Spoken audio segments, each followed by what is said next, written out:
ایک غریب لکڑہارا جنگل کے قریب رہتا تھا۔ وہ روز جنگل میں جاتا، لکڑیاں کاٹتا اور انہیں شہر میں لے جا کر بیچ دیتا تھا۔ وہ اس سوچ کے ساتھ زمین بھی کھودتا تھا کہ کبھی شاید اس میں سے اسے خزانہ مل جائے اور اس کی زندگی سنور جائے۔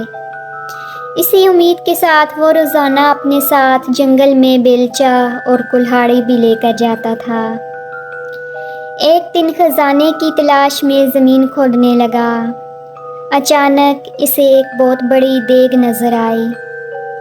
وہ اس دیگ کو دیکھ کر بہت خوش ہوا اور دل ہی دل میں سوچنے لگا، لگتا ہے کہ اس دیگ کے اندر کوئی خزانہ چھپا ہوا ہے۔ جبھی تو اسے کسی نے جنگل میں درخت کے پاس زمین کھود کر دبایا ہوا ہے۔ وہ خوشی خوشی دیگ کی طرف بڑھا تاکہ اس کے اندر آنکھ ڈال کر خزانے کو دیکھ سکے۔ اس نے جب دیگ میں آنکھ ڈالا تو اسے پتہ چلا کہ دیگ اندر سے بالکل خالی تھی۔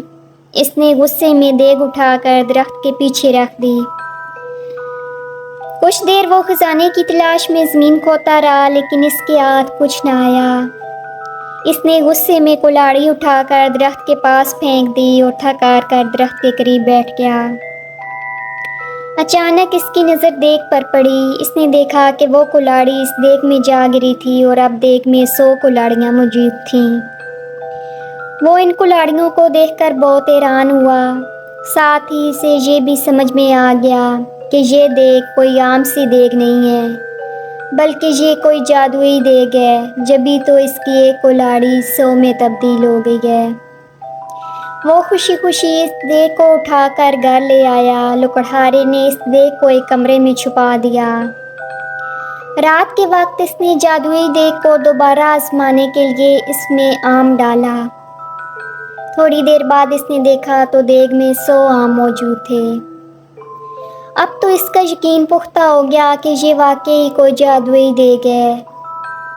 وہ اس دیگ سے سونے کے سکے وغیرہ نکال کر انہیں بیچتا رہا اور امیر ہو گیا۔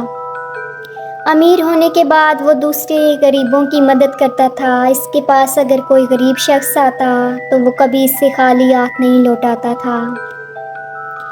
یہی وجہ ہے کہ وہ ملک بھر میں اپنی سخاوت کی وجہ سے مشہور ہو گیا۔ اس کے اچانک امیر ہو جانے اور جادوئی دیگ کی کہانی ہر جگہ پھیل گئی۔ اس ملک کے بادشاہ کے پاس بھی اس جادوئی دیگ کی خبر پہنچی۔ بادشاہ بہت لالچی تھا۔ اس کے پاس اپنا بہت سارا خزانہ موجود تھا۔ اس کے باوجود اسے مزید خزانے کی ہوس تھی۔ اس نے سوچا کہ یہ دیگ اگر اسے مل جائے تو اس کے خزانے میں مزید اضافہ ہو جائے گا۔ اس سوچ کے ساتھ بادشاہ نے حکم دیا کہ وہ لکڑہارے اور اس کی دیگ کو محل میں لائے۔ خادم گئے اور بادشاہ کی حکم کی تعمیل کی اور لکڑہارے کو دیگ سمیت پکڑ کر محل میں لے آئے۔ لکڑہارے سے بادشاہ نے وہ دیگ لے لی اور اس کا معائنہ کرنے لگا۔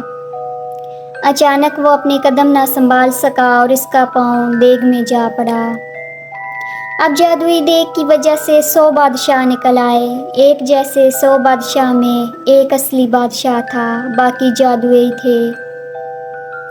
وہ سب دیگ کے حصول اور لالچ کی وجہ سے ایک دوسرے سے لڑنے لگے۔ یوں سب نے ایک دوسرے کو جادوئی دیگ کے لالچ میں قتل کر دیا۔ یوں لالچ کی وجہ سے اصلی بادشاہ خود بھی زندہ نہ رہا۔ لکڑہارے نے خاموشی سے اپنی جادوئی دیگ اٹھائی اور اسے لے کر اپنے گھر چل دیا۔ پیارے بچوں، لالچ کرنا بری بات ہوتی ہے۔ اگر کسی کے پاس آپ سے زیادہ اچھی چیز موجود ہے تو آپ اس سے حسد نہ کریں، بلکہ جو کچھ آپ کے پاس موجود ہے اس پر شکر ادا کریں۔